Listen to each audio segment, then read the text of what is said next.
You know guys, I build a lot of computers on my YouTube channel, but I have a confession to make. I also sometimes take those computers apart. This video is about disassembling some computers. Specifically, I'm going to give you guys some tips because when you're assembling the computer from the get-go, if you keep some of this stuff in mind, it can help you with the disassembly process as well as recuperating some of those parts potentially to be resold or handed down to somebody else who might be building a system. But at the same time, we're going to be doing a little bit of a eulogy for these builds because they've all had their own individual lifespan, and there is a reason why each of these systems is now being put out to pasture. Excellent!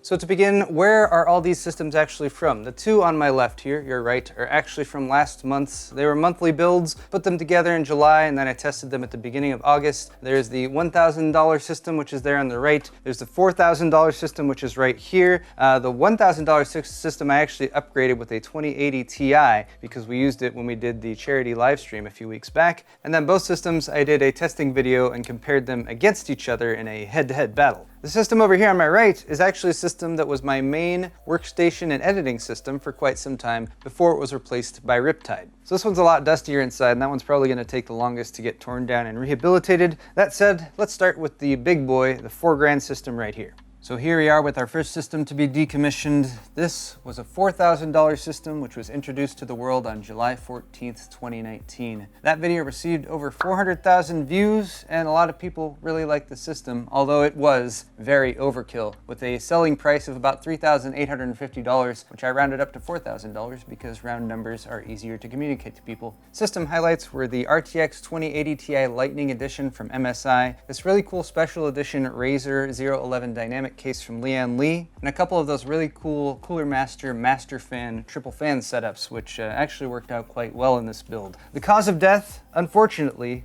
was the 3900X. I only have one of them, and I needed it elsewhere.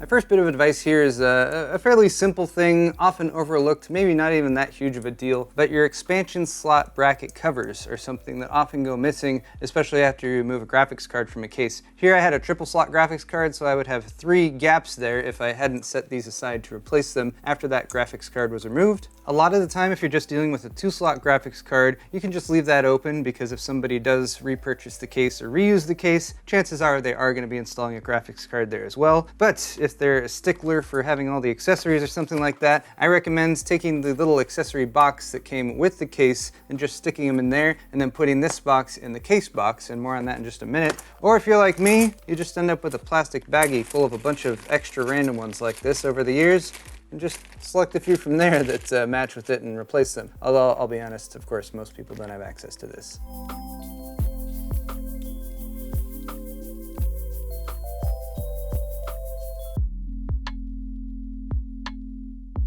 Now ideally, as you're pulling your hardware out of the system, the best thing to do with it is to take the original retail box and put it back in there. Even more ideally with all of the original accessories and as much of the packaging as you can get, because if you're reselling in particular, people like to see that. It shows a bit of forethought and foresight, and I guess that you have room to save the retail boxes for the stuff that you got. But where do you save those retail boxes? My technique for this, which I've shared before, but I'm going to mention it again, is to take the retail box for your case. Once the system's all put together, set aside those little foam inserts because those are handy if you ever need to ship it anywhere, and then just fill the rest of the retail box with the rest of the boxes of the hardware that's installed in the system. You may or may not have room to fit all of your boxes in there, but then you can take this entire box for the case, and I usually stash it up in the rafters up in my garage, at least for 6 months to a year, depending on how much storage space you have around, of course. That's also where you'd want to store your accessories from the case, where you've stored maybe your expansion brackets that I was just mentioning. Basically, anything related to the build, store in the box for the case, and that way you know if you ever do an expansion or an upgrade and you were like, where are those accessories that will help me do this better,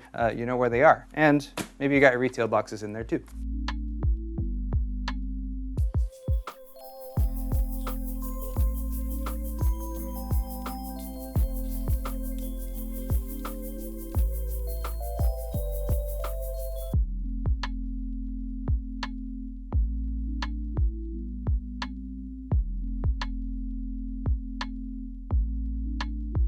So we're getting the motherboard stripped down here, and this is something that's a little bit newer that I've definitely been guilty of before when it comes to taking apart a system. We've removed the memory, removed the processor. Actually, I already did that last week, but there's still a piece of important hardware in here that I can't even see right now, which is the M.2 drive. So especially for boards like this that have heat sinks going over an M.2 drive, or especially if it's got multiple potential M.2 drives installed there, that's just something you want to double check. Some motherboards like this one, it's just out there and visible, and it'd be a lot harder to leave behind. But I've definitely left M.2 drives in motherboards before, so double check and make sure those have been removed before you move forward with putting it back in its retail box. The other thing I'd mention is sometimes you might forget the I/O shield. You might leave that connected to the case itself, so be sure to pop that out if you've left it there. Fortunately, these newer motherboards have fixed I/O shields, so that makes that more difficult to do. Last thing that you might double check is if you have any USB devices, maybe a little USB or Bluetooth dongle plugged into the back there. I've left those plugged in there accidentally as well too, so just make sure the board's completely removed of all pertinent, useful hardware before you go ahead and put it back in the box.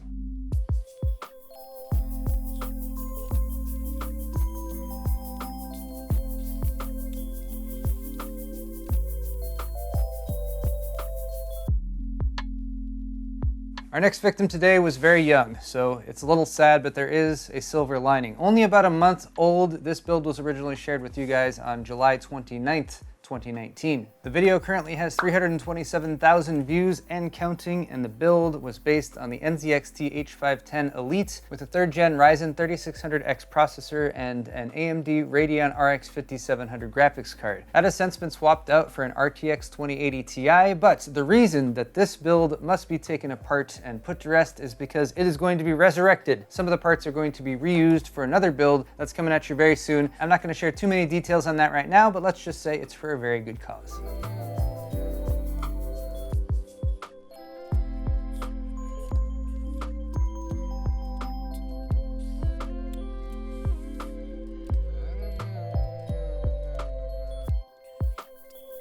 So taking apart this build is pretty straightforward, but right here we have an issue that you might encounter yourself, especially if you're putting together an AMD system. The current AMD processors, Ryzen-based processors, whether you're talking about 1st, 2nd, or 3rd gen, all ship with a stock heatsink fan similar to this. Some of them are a little smaller or bigger, or maybe have RGB, but they will all also have thermal paste that's pre-applied on there. This one, I've already used it and then wiped it off. This one did use the thermal paste that came with it. It's just sort of notorious for sort of coagulating into a cement-like substance after it's been heated and cooled quite a few times. So even though on this cooler we have already unscrewed all 4 of our AM4 mounting points here, these are all backed out all the way, it still feels very solid and attached on there. This just means the thermal paste is cured and it doesn't want to pull out. So what we're going to do is just give this a little wiggle side to side. You can twist if you want, but bear in mind you're going to start hitting some stuff on the motherboard, so you might not be able to go all the way around. And that's just going to loosen up some of the paste that's under there so that we can actually pull the processor out. And do bear in mind that you can occasionally pull the processor up and out of the socket itself. That's not a huge deal as long as you're pulling it directly out. You just want to double check the bottom of your processor, make sure you haven't bent any pins on there, and if you have, check out my LGA versus PGA video, and I give a little bit of a guide there on how to straighten bent pins.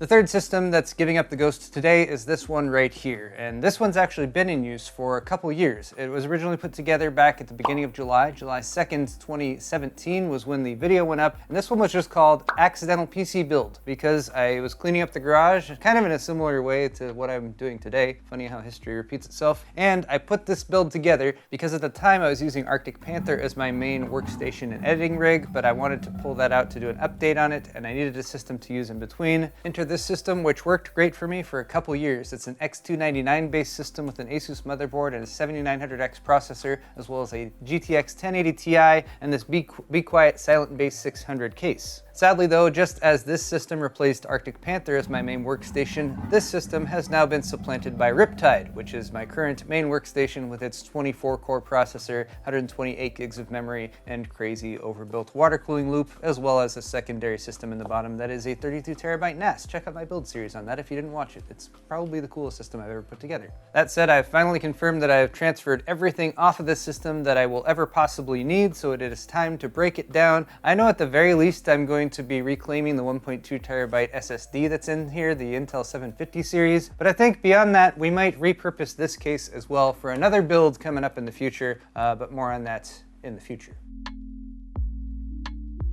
I'm actually pretty glad that we're taking this system apart too today, because I think this is a slightly more realistic example of what you guys might be dealing with if you're taking apart a system that's been in use for a while, which is there's a lot of dust in here. Even if you have dust filters in the case, you're still going to end up with dust inside the case if it's been used for an extensive period of time. So dealing with that properly is made much more easy if you have something like a vacuum cleaner with a hose attachment, or even better, something like a data vac, which I still don't have, but I'd like to get. So maybe I'll link that down in the description because they're pretty cool. So a couple things to note if you're considering using something like a vacuum cleaner to clean the inside of your case. The first thing is that you're not really supposed to do that, and that is because you can generate static electricity, and a static electric discharge can possibly damage hardware. I've never done that myself, so you can get away with a little bit of light vacuum usage. I'd recommend using an attachment that has a little fanny brush part on the end here. That will allow extra air to get in between, so you're not going to go with something like just direct suction up against something like a PCB. That can lead to pulling components off of the board, and you definitely want to avoid that. Anything that is just a PCB or that seems potentially delicate at all, you should just not use the vacuum cleaner on. Consider something like a brush. I have a makeup brush that used to be my wife's that actually works great. And then a technique that Joe recently pioneered that's never been used before anywhere in the history of mankind is that you use the vacuum cleaner and the little brush in tandem. Hold the vacuum kind of close to what you're cleaning off, brush the thing off, and then the vacuum sucks the dust right up, and that's nice and convenient. The last thing to mention though is a possibility of damaging fans as you are cleaning them. Fans are only rated to spin at a certain RPM, so I've seen people put a vacuum right up against the fan and the rush of air causes the fan to spin super fast. It is possible to damage the fan's motor by doing that, so if you are using a vacuum to dust off a fan, hold the blades so that they don't spin.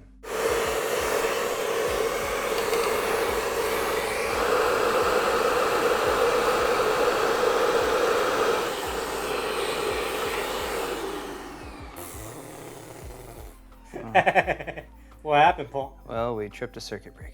Shit. Wait, no testing. Shit.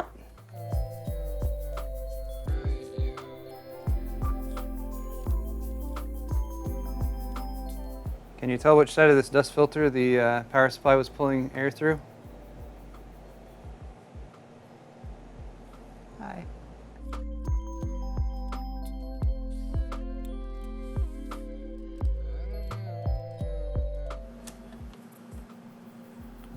Ew. Oh, jeez. Oh, God.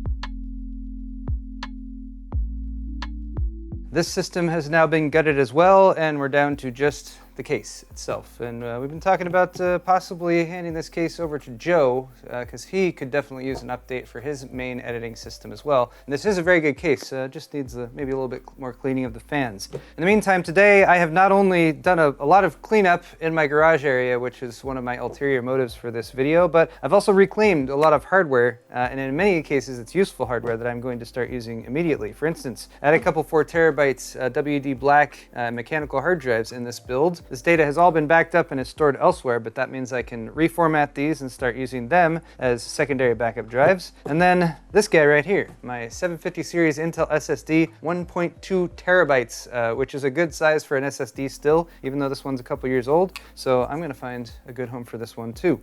But that is going to wrap it up for this video, guys. I hope you have maybe learned a few little tips and tricks along the way for decommissioning or taking apart or repurposing your older systems. Just make sure before you do anything in this video, something I probably should have mentioned at the beginning, and hopefully you assumed was the case, but make sure you've got all your data backed up off the system before you start tearing it apart and taking drives out and everything. Back up your data, everyone. Get it stored on multiple drives in multiple locations. Thank you so much for watching this video, though. Hit the thumbs up button if you did enjoy it, and we'll see you guys next time.